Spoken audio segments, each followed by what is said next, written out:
Alrighty, can't believe it's nearly 2 months into my last video. I'm still working on the 4060. I'm doing stuff with the scope. I've had the board on a expensive scope, looking at the RAM signals. I was expecting, the issues I'm having are these two RAM chips are not happy at, well, I don't know if it's the RAM chips or if it's, I'm honestly starting to really question whether it's the ICE 40 toolchain that I have, the Yosis toolchain, specifically next PNR, and I'm really questioning whether or not, starting to question whether or not that is actually meeting timing, or if it's just lying to me, because the bottom half meets timing fine, the top half doesn't seem to, and it seems to be that transition after talking to RAM, then talking to going from talking to RAM to talking to the motherboard. That seems to be the transition that's broken. I had the whole rig over to one of my friends with a expensive scope. We had these little probes on there, just and we had other ways of probing it as well on there, looking at the signals. I'll maybe do a demo in another video, but I'll maybe get it all set up on the scope here. But the signals were as clean as a whistle. There was a tiny wee bit of ringing. I mean, tiny. I mean, it wouldn't account for the issues that I'm seeing. So I think there's some timing issue. And it's either my complete screw up, but it's unlikely given that this whole works on essentially the same logic works on other boards. And also I've had this working on this with another toolchain, so I might go and try it again with Arcane PNR and see how we get on. I am working on this. There's really no more updates until I fix this issue.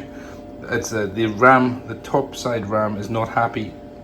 The whole system does not like running at 100 megahertz with the top side RAM enabled. If you disable it, everything works fine. We're really close, frustratingly close, but until it's not even 100 megahertz, it's like anything above 50 and it stops working. So I need to solve that, or at least I need to be confident that it's something that can be solved before I release the board and let people have it, and then they'll be like, oh, I have to get back, respin here. I haven't got the cash for that anymore. The world has changed.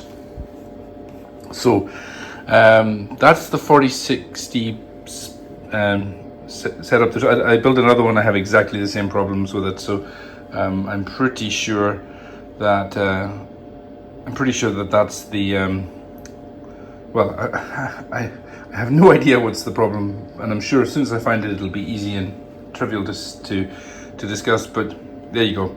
Right, so 4060. I'm really sorry if people are desperately wanting news on this. I haven't really been doing a video because I haven't done a video really because I didn't have anything to say. So yeah. So on to the TFMSX, which a couple of things have happened with it. First of all, Matt, big thanks to Goose for doing a case for it, this top case. He's also done a bottom case, but I don't have that installed at the moment because I have this installed at the moment, which is a JAMMA adapter for the TFMSX. So it bolts onto the underside. I'll show you in a minute how that all works, but if I turn this on, you can see I've also produced a repro cart there. It's not TF branded. It's not something that I really want to, you know, it wasn't that complicated. It was just a little side project, but probably took me a couple of hours of design and routing. But I now have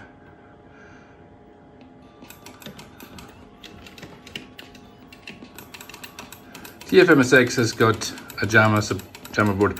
I'm going to let Ollie do a little video on this, go into depth on it, because this is more his thing than mine, but it was just a wee thing that we came up with when I was over at Ollie's picking up the Sega Rally earlier in the year. It was an idea of how we could adapt this to work in in JAMMA cabs, and so that's yeah, we're there. So what I'll do is I'll now take this off, switch it off, and get this out, and we can have a look at this a bit more. So what it is it's sandwiched together with turn pin headers here, here, here. Power is here. These are the joystick connectors, video connector, audio. As always with me, something funny. I usually put something subtle on this little screen. So this time I thought, yeah, let's just make it not subtle. So in this, the two boards sandwiched together, the TFMSX and the JAMMA adapter sandwiched together, and that is why the board is called the retro sandwich. So yeah, that's the TFMSX. The repro carts, they're meant to be Konami without SCC.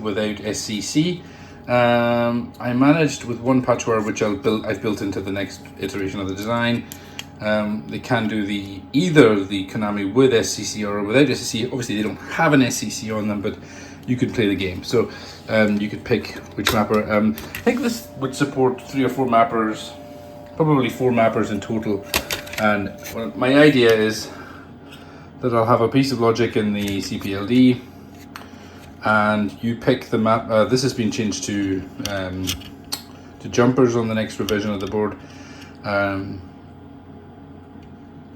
So you just, you solder the pins as you set the jumpers as you would like, and you can pick one of 4 mappers. So I'm not sure which 4 mappers would be the best, but leave something in the comments if you're into MSXs and you've got some ideas of which mappers. The idea is you would put this whole thing together, pick the mapper you want, put a ROM in there for the game that you're on about, and off you go. So and just looking at the case from Goose, it's there's a bottom side to the case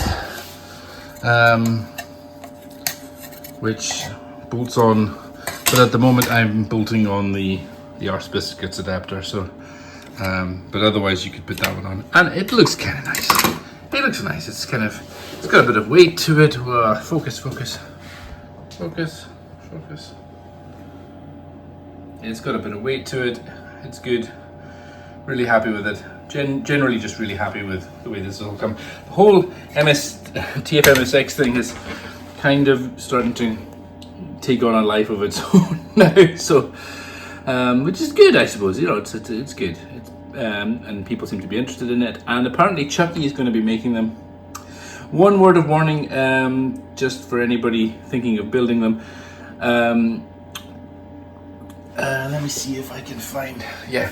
So this is a previous revision of the board, but if you are buying these chips, if I can focus, come on, what's wrong with you today? And if your chip does not have this dot over here, it's a fake. If you see pictures of this on eBay, if you don't have that dot, it's a fake. It's not even, and it's probably some other chip. So Chucky's had a few fakes, Goose has had a few fakes. I'm not saying that having that dot it's guaranteed, but if you've just got that dot and not that dot, it's definitely a fake. Okay. Moving on. Let's go around the cabs. So nothing to.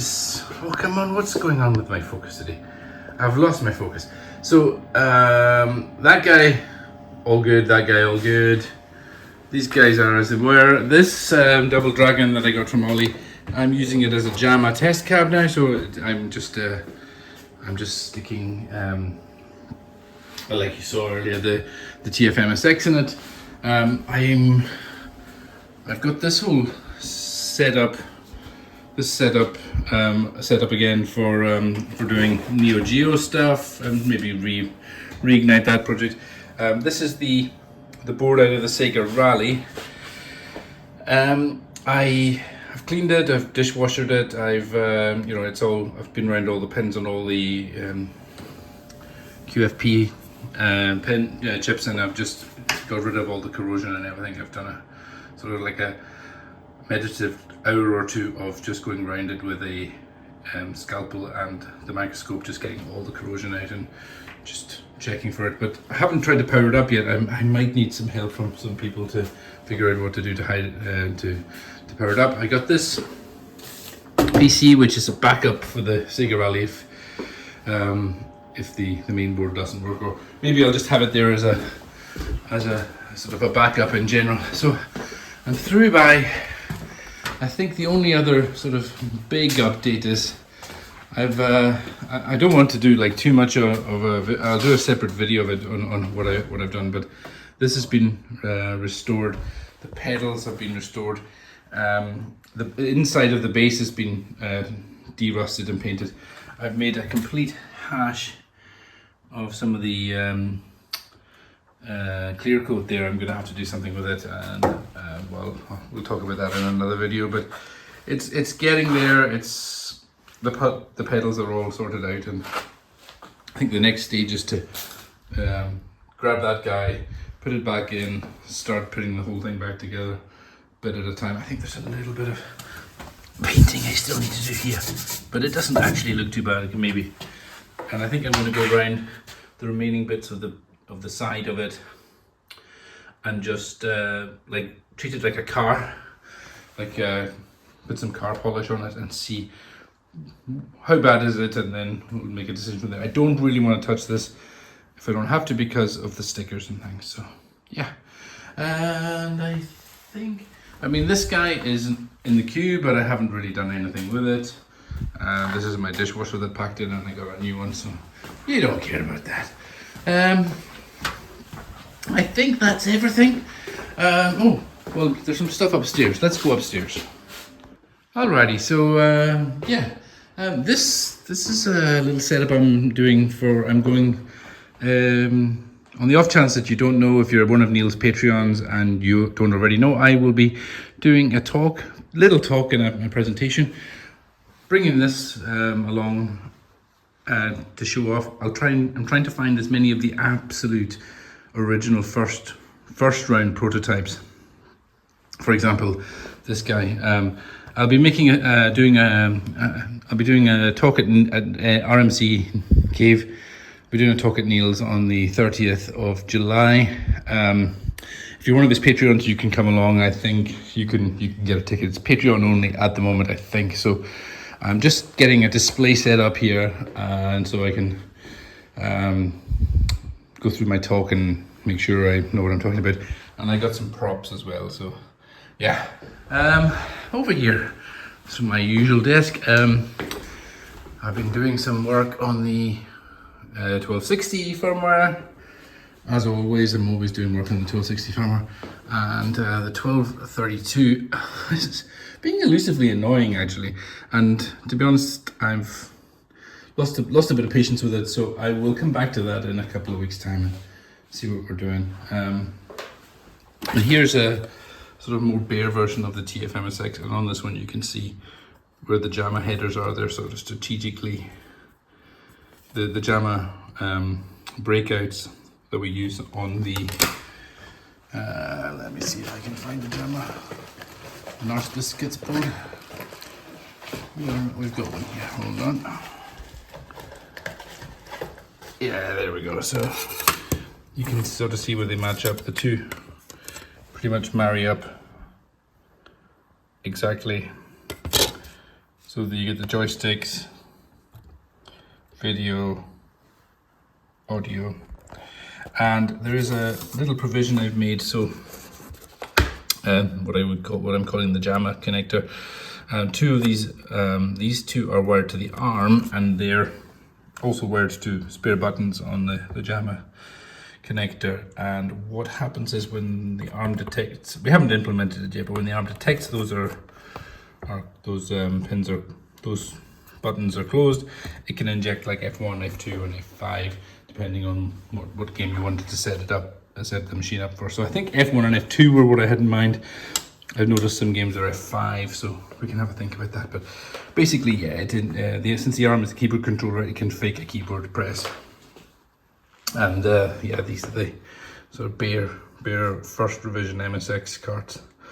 The idea with these was just to have a sort of like a large mapper, Konami mapper, set up for the cards, because Ollie's done the 64K cards, the simple cards. These ones have mappers. They can do 256K, for example. So I think that's everything. I mean, this is my current firmware setup, firmware development setup. So over here for 1200s, over here for, well, both of the 1200s, but over here for 060s, over here for 030s, and I've got another logic analyzer up here. All right, thank you very much for watching. Take care and have a good one.